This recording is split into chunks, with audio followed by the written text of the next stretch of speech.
Hello, everyone, and welcome to another episode of the Forge of Freedom podcast. I'm your host, Alex Ooley, and this is episode 110 of the Forge of Freedom.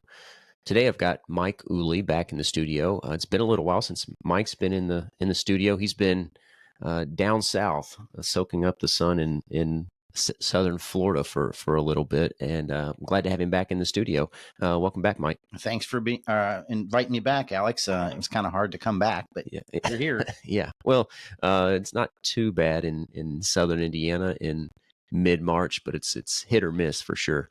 But anyway, so today we're going to get into a topic that has stirred a little bit of controversy on the internet in recent months. It's been about a little less than a month ago, I guess this started. Yeah. And it's the topic of weapon-mounted lights.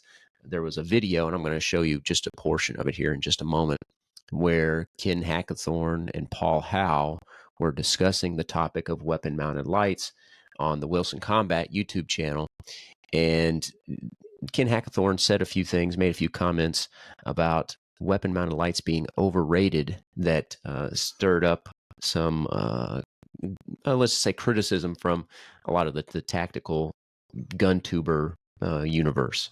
Yeah, and he was Ken Hackathorn was accused of being a FUD. So Alex thought that it was appropriate to get me in to talk about the FUD stuff. I don't know. Ken Hackathorn has forgotten more than I know about firearms, but maybe I have some expertise on being a FUD. Yeah, exactly. so thanks for stepping into that role, Mike. So here, I'm going to pull up the clip from the Wilson Combat channel here. The first question, do most YouTubers know what a FUD is even? That's an old cartoon. So yeah. Anyway, I don't know. I mean, there's certainly a lot of reference to that in the comments. If you look at and I'll share the link to this in the show notes. Of course, what's interesting too is that Wilson Combat, it's hard to find this video. It's unlisted, so it's not easy to find if you just search for it on YouTube. But I don't have any problem. You can quibble with little things he says here and there, but I don't have any problem with what he says here. And we're going to listen to just a portion of it here, at least the controversial part at the end. And this is right after Paul House, by the way, finished his commentary saying that I don't have any problem with weapon-mounted lights, but I think a handheld should be your primary. And so then Ken Hackathorn chimes in, and we get the controversial comment. Yeah, and I think the overriding thing here, first of all, I watched this video when it first, or very near the time that it first came out.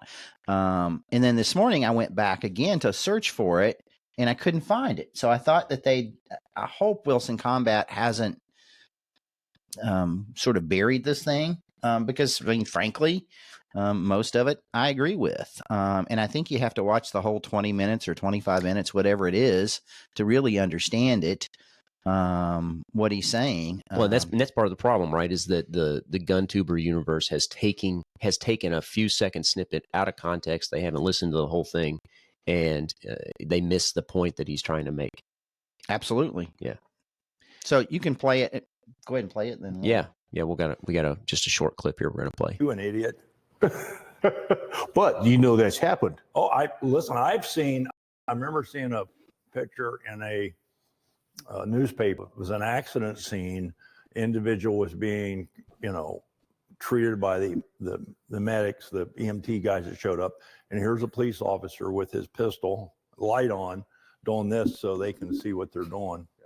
And I looked at it. I remember I cut out the paper. I don't know where it's at, but I thought, okay, this is what you're not supposed to do. Pull it off, make it a handheld, put the whole in. Yeah. Well, the bottom line is, I think lights in today's world are extremely overrated. Again, if it's the gun on your knife. So there you go. That part right there. That's where most of the videos criticizing Ken Hackathorn end. He says lights in today's world are overrated, and then they end it. But then listen to what he's saying here. Nightstand, that's different. But I'm even like you.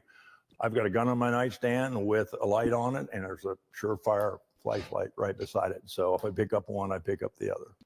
So, and I will be the first to admit, it's easier to shoot a weapon-mounted light pistol more effectively, more accurate than it is to do it this way.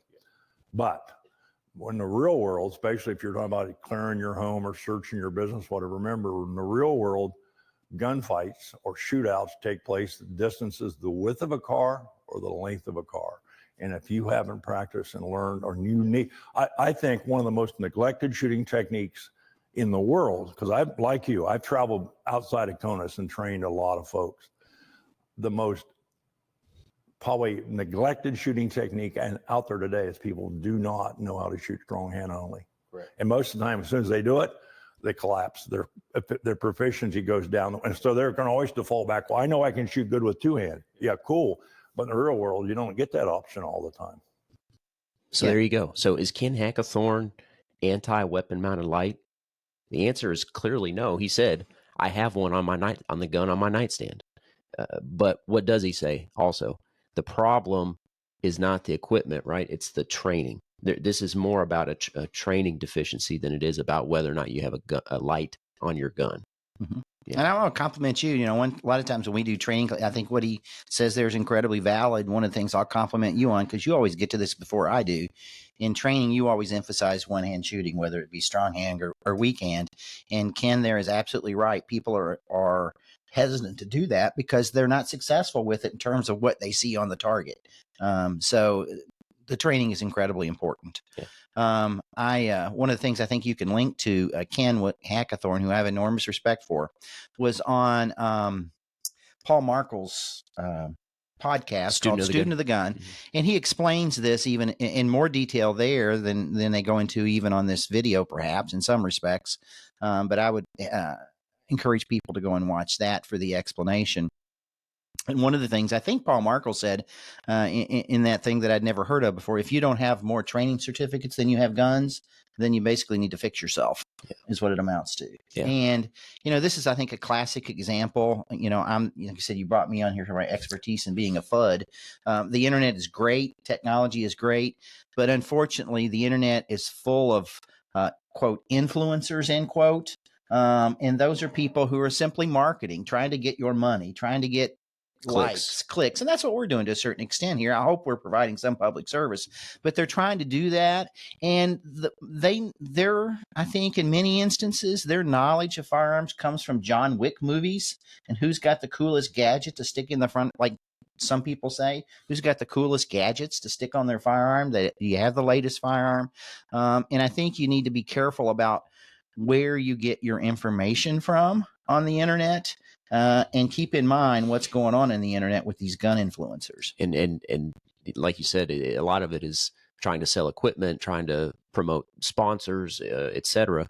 And I'm going to use a term that I think I got from John Correa here. He's like, a lot of people are concerned about whether they have 1,000 face melting lumens on the end of their gun. And Absolutely. That's all they care about. They don't have any training. So they can tell their buddy how many lumens their flashlight puts out. Yeah.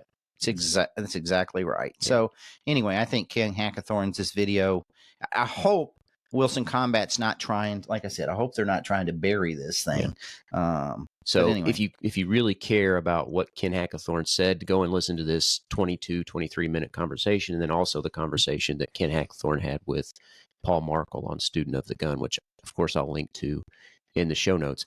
And there are some other sort of gun influencers out there I want to mention that do have some good commentary, not about this particular video, but about weapon-mounted lights. John Lovell, for instance, from Warrior Poet Society, brought up a very balanced discussion of the issue and basically says, hey, I'm not telling you what to do. I'm just giving you information about how to decide what's best for you. And there are pluses and minuses to handheld versus a weapon-mounted light, and it's not an either-or necessarily. Some people have both and prefer both. Yeah, and we're going to give you we're going to talk a little bit about, from a legal perspective, an attorney perspective, about some things you may want to think about with regard to weapon-mounted lights. But if I could, I think it would be good to start maybe at the 50,000 foot level first Sure. as we get into this flashlight thing. And this applies to lots of things. And I brought one of my, is if people have listened to episodes I've been on and with you, Tiger McKee was a great influence in our firearms training journey in our life. And I've got his book here. It's, and unfortunately Tiger's passed now. But one of the many things that he left us was a book called The Book of Two Guns, the martial art of the 1911 pistol and AR carbine.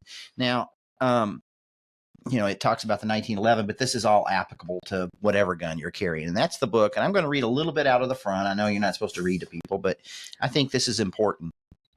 A little history about this book, too. This is just basically notes from Tiger's training career. Clint Smith. And if you don't know who Clint Smith is, he now runs Thunder Ranch. He's an elder statesman of the world, one of the wise men in the firearms training industry.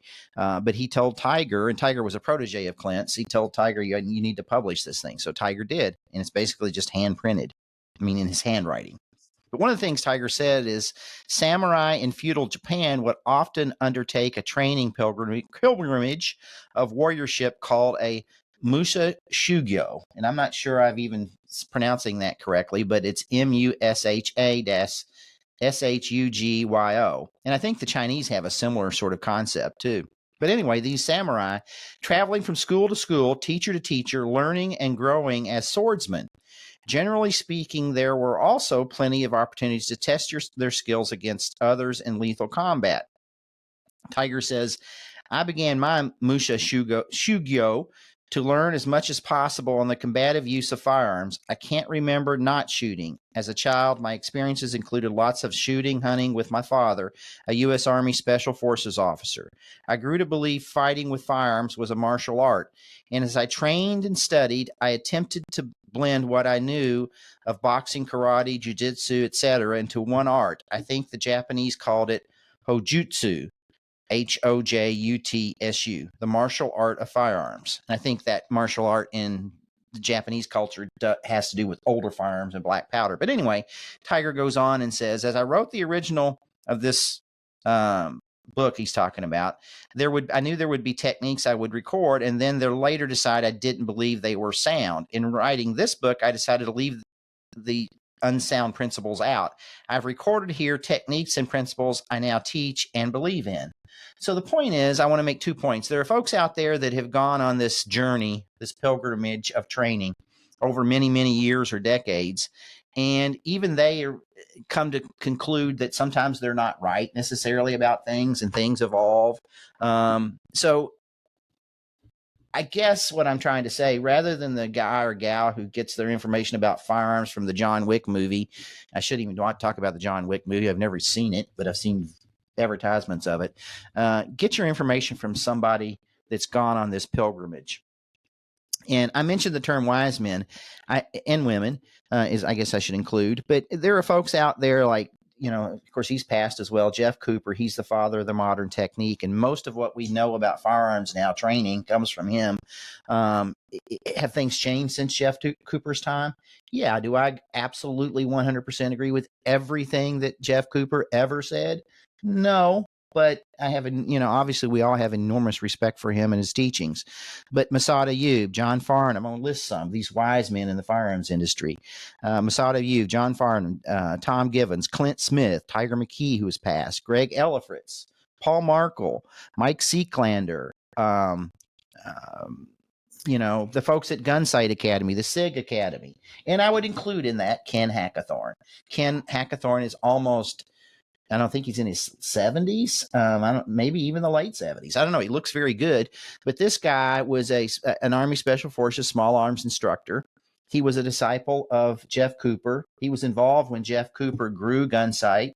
He was involved in the development of IDPA. And if you don't know what IDPA is, it's International Defensive Pistol Association, yeah. I think is what it is, which is a form of competition that tries to replicate defensive pistol use or encounters.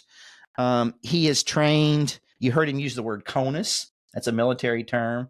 That's outside the continental United States. He's trained military, high-end military all over the world. He's trained higher-end law enforcement like HRT, which is the FBI's high-end SWAT team.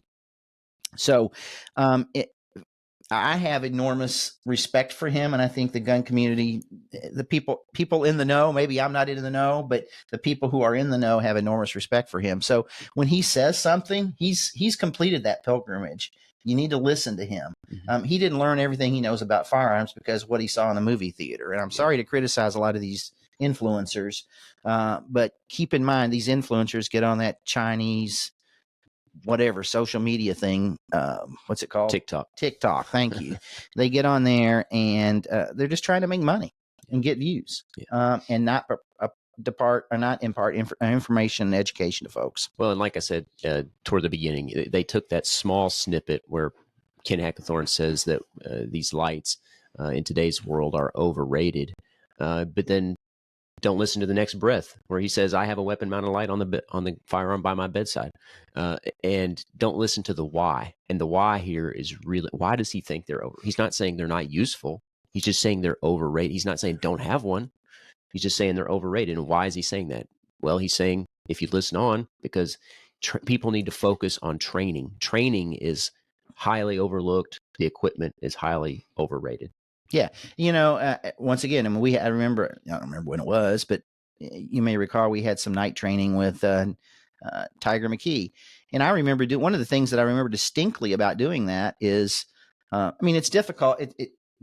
Using a firearm safely is much more difficult with a light because you've got manipulation issues in the dark. But I remember one of the things that it never occurred to me about, if you're if you're in some place where there's not wind or outside with a lot of wind, just the smoke from the gunpowder, the firearm discharging makes it more difficult to see at night. Yeah. So anyway, you need to get that training in if you can. And it's difficult to train in low light. There's no question about that.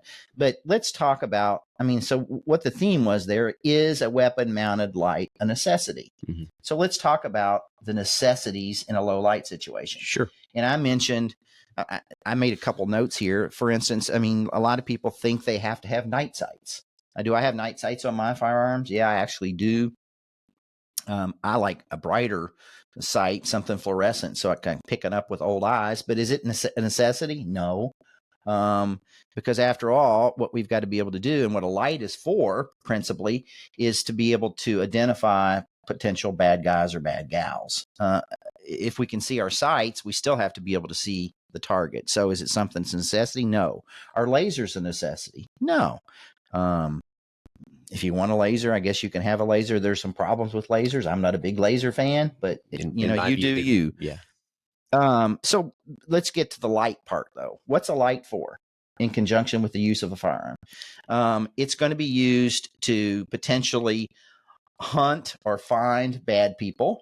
It's going to be used to identify bad people, whether they're bad people or good people. And sometimes you're going to use a light with a gun to kind of navigate certain areas.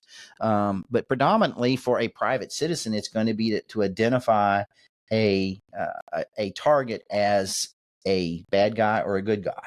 Shoot, no shoot situation.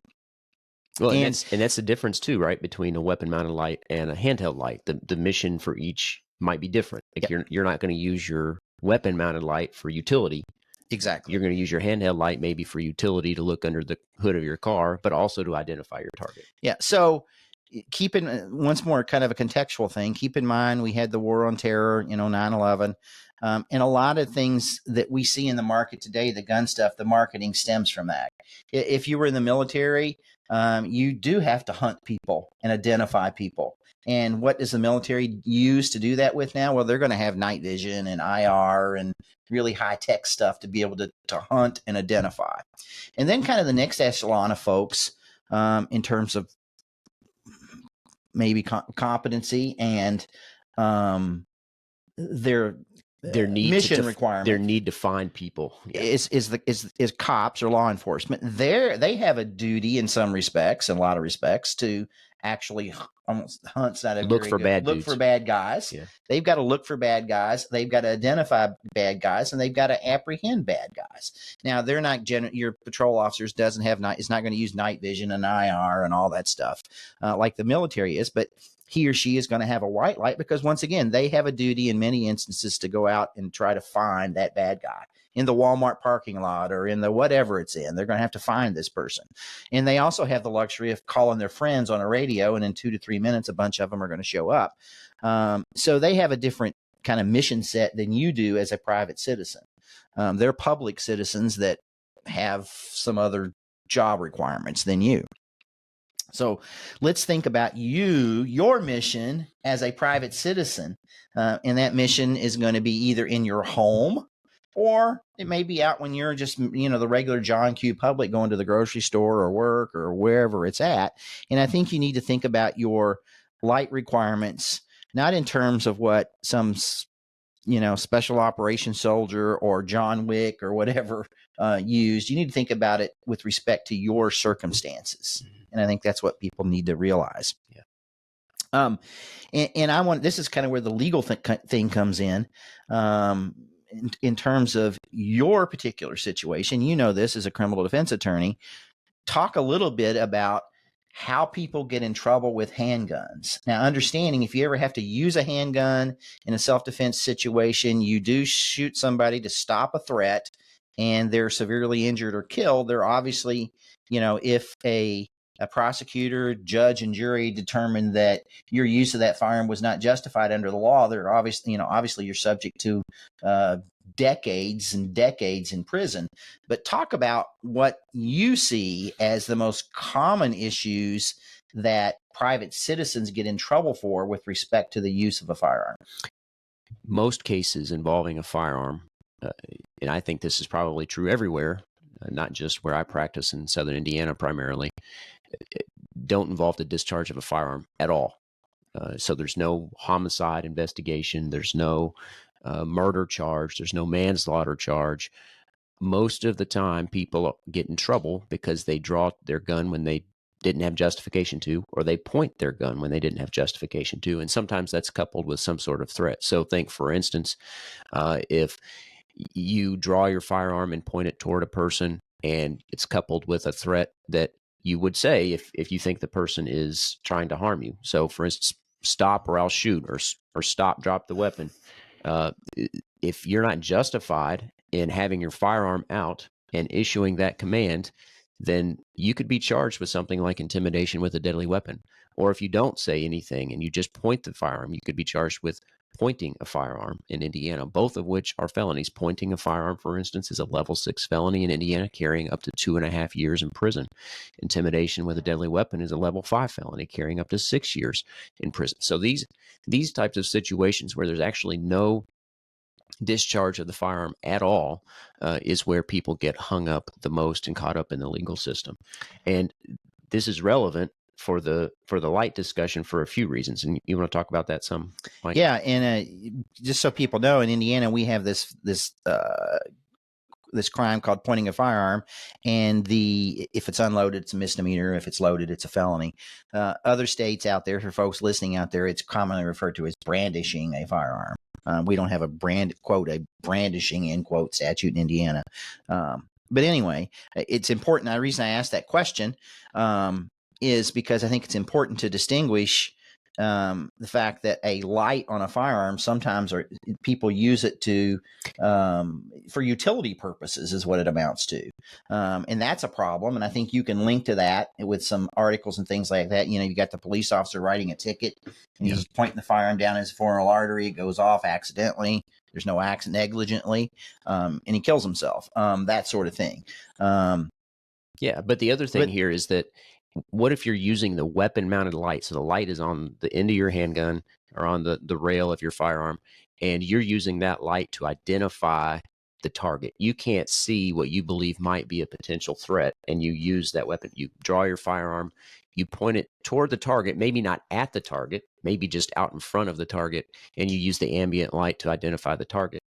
Well, if that person is not a threat to you, you determine it's not a threat, and they later say, they call the police and they say, this dude pointed a firearm at me.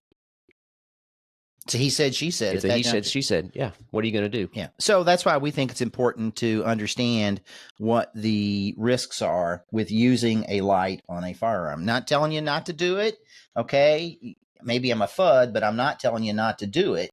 Just keep in mind, you need to train and you need to think about the potential repercussions in your situation. Yeah. And I don't think a weapon mounted light is a necessity, but I do think. Now, in your home, it's different than out in public. Well, there's some distinction there. There's a distinction there. Yeah. Maybe I think you can make a much better argument as a private citizen that a weapon mounted light on your nightstand, quote, nightstand gun, hopefully, the gun that's in your safe or whatever, is more appropriate, because there could be situations, although we tell people to stay in their safe room and not go out and search for bad guys, there could be a situation where you need to do some searching in a home. For instance, you got kids in another room or whatever. There could be a situation where you might need it on your nightstand gun. It's a better case that it's a necessity on the nightstand gun than it is on the gun you carry out there in public. Right. But I don't want my nightstand gun to be that much different than what I'm carrying. I basically carry 2 guns and that's it. I've got a J-frame revolver I carry, and I've got a Glock 19, and that's it, depending on the situation. And they're equipped. They're not equipped differently if they're in the house versus what I'm carrying outside the house. So I like things to be the same. There are lots of training principles that people that explain to me why I need to keep it simple and keep my manipulations limited. But that's my thought process. I may be wrong, but that's my thought process. It's America. You can do what you want. Yeah. So the point is, a weapon mounted light may be useful, and depending on your preferences, but it's not necessary if you have the requisite training with a handheld light. Yeah. But what is a necessity in my estimation, and once again, I think the wise men, the people that have done the samurai pilgrimage, is a handheld light. Yeah. You need to have a handheld light at all times. People can see this, I carry just a little bitty Pelican flashlight with a pocket with a clip on it all the time. It's just always there. For old people like me with not great eyesight, it's great for a utility purpose. It's in my pocket. I use it. It's a Pelican. It has we'll talk about a pressure switch. So it's instant on and instant off. I'm pressing the end of it. It's very durable. You can throw it around. It just uses regular AAA batteries. And is it as good? Does it put out 8 billion gazillion lumens? No. But I've actually used it in a gun sight course, and it was enough to do what I need to do, because as a private citizen, I'm not going to be taking 100-yard shots with my Glock 19 or my J-frame. Number one, I can't. Actually, I'll brag on you again. I've seen you hit 100 silhouettes at 100 yards with a J-frame, but you're not going to be doing that in the real world. We did that in a training course. And definitely not at night. And definitely not at night. You didn't do it. So anyway, that's what I carry all the time. Now, here's a distinction. My nightstand light is a Surefire, whatever it is. Okay, I like Surefire because they're dependable. They work. But it's a little bit bigger. And one of the things I'll mention about it, and both of them, they both have clips to put in your pocket, but I've got a little ring on it. This came from Tiger. Actually, he gave it to me. It's so I can still retain the flashlight and still be able to do manipulations with the firearm or open a doorknob or whatever, that sort of thing. Which is one of the big advantages of a weapon mounted light, right? Is that it allows you to manipulate, to clear malfunctions, to rack the slide much easier than you could with a handheld flashlight. Yeah, and I can still do that. I've practiced that, and did it under Tiger's tutelage, for instance, but I've made provisions for that here with a clip and then the little O-ring type thing to be able to do the manipulations and retain the firearm at the same time. So those are things that you need to think about. You're probably not going to be able to buy this is an equipment plug, I guess. You're probably not going to be able to buy the appropriate flashlight for you at Walmart. I like Surefire and a Streamlight's good flashlights, but you need something that's got a pressure switch kind of thing on the end, so that it's just only on or off when your thumb presses against that. So if you're watching by video, he's talking about it's basically a little button on the tail cap that you can just press to activate the light without actually even clicking a switch. You just tap the button and it's on and off. And that helps with light discipline, because the light gives away your position, right? Which is another point of discussion about handheld lights versus weapon mounted lights, is that the light is attached to your firearm if you have a weapon mounted light. And so if you activate the light, the person will see your gun and see basically you right behind it. Yeah. Okay. And, Whereas with a handheld light, you can hold it, you can offset the light from your position, at least from your body. yeah, and there are different techniques. Well, I mean, there may be like you mentioned one thing. If you turn the light on, should you ever turn it on again in that same location, or should you move before you turn the light on? Those are all things we're not going to get into today. But there are different techniques with respect to the use of the flashlight. One of them is the technique that you demonstrated there, where you hold the light away from you. That's, I think, the FBI technique is what they call it. I prefer the Harry's position. That's where you're going to basically interlock your your shooting hand and your support hand, and use isosceles push. It's not push pull like with the firearm, but using isosceles pressure. And that kind of helps support your firing hand a little bit. Now that can be criticized because your light, once again, is very close to your firearm, and it's still, it's right where you're at. So there are lots of techniques. There's the syringe technique as well. The surefire technique. There are lots of techniques about how to use a handheld firearm, and that's something you're just going to have to do some research on, get trained on, have somebody give you input, and then go practice it. And make sure your flashlight is something that's very durable and you can rely upon. You'll have to make decisions about, what you think's the most durable, the kind of batteries you want to use, whether you want one big enough that may be able to break glass or things like that. They can be used kind of as a striking device. So there are lots of things that go into the selection of a flashlight. I mentioned earlier John Lovell and John Correa, who have both done videos on this topic, and I'll link to their videos on this topic in the show notes. I like John Lovell's video partly because he takes a pretty balanced, neutral approach to this and says, hey, I'm just giving you this information. You do with it what you want. Because a lot of this is personal preference, and a lot of it is depending on the training that you have and the needs that you have. So I'm going to pull up just briefly here a screenshot from the video that John Lovell did, just for discussion's sake. And like I said, I encourage you to go listen to this and watch this video with John Lovell. But he put up some of the advantages of handheld versus weapon-mounted light for firearm. And of course, the handheld light, the first advantage is it's comfortable. So if you're carrying the firearm with a weapon-mounted light, it's going to be more bulky. You're going to have a different holster. It's going to take up more. He's like, I don't want to put this down my pants. This flashlight, they've gotten a lot smaller over the years, but that's the first thing. And he's talking about not in his pants because appendix carry. Yeah. Okay. Exactly. I'm not.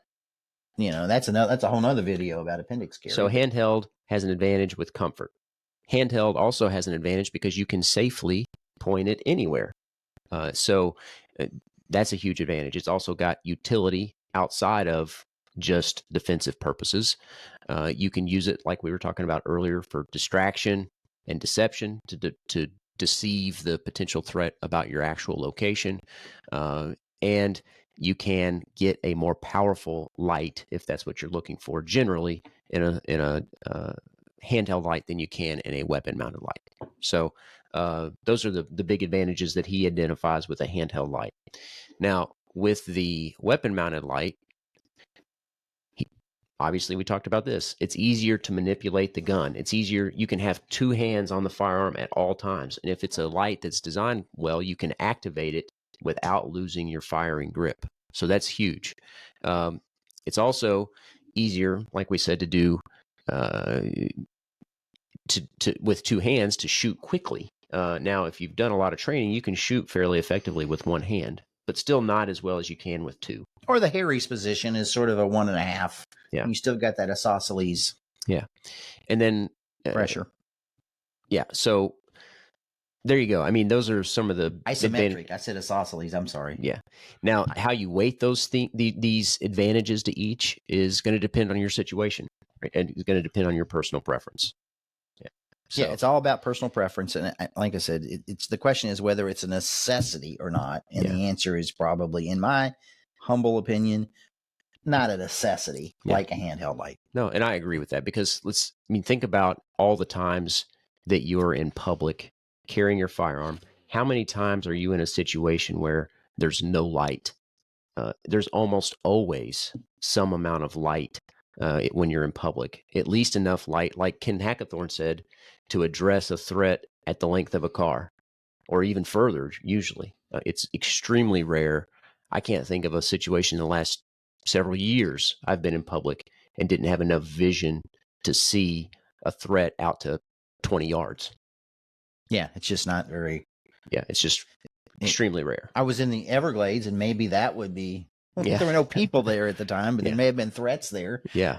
They crawl on the ground. And some people will say, well, I've never had to use my gun, right? I mean, okay, but it's far more likely that you're actually going to need your gun than you are to need a weapon-mounted light in public. Now, your home, that's a different scenario.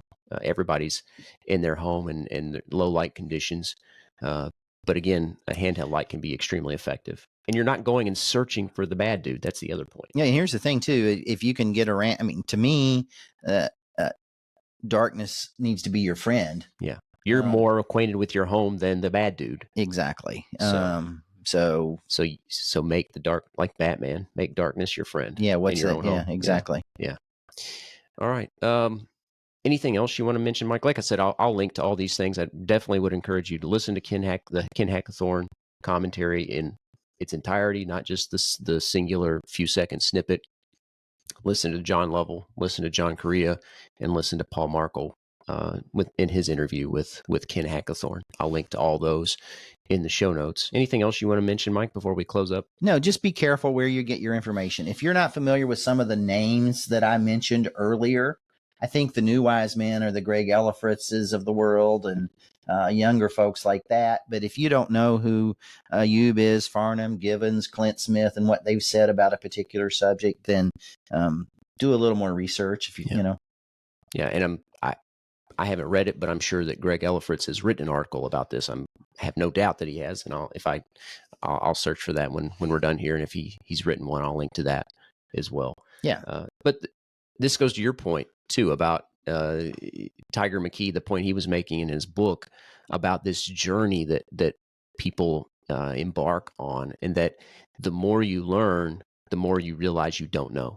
And that's the exact opposite of what's going on with these gun tubers who have had almost no training and then say, why would you not? It makes no sense not to have a weapon mounted light.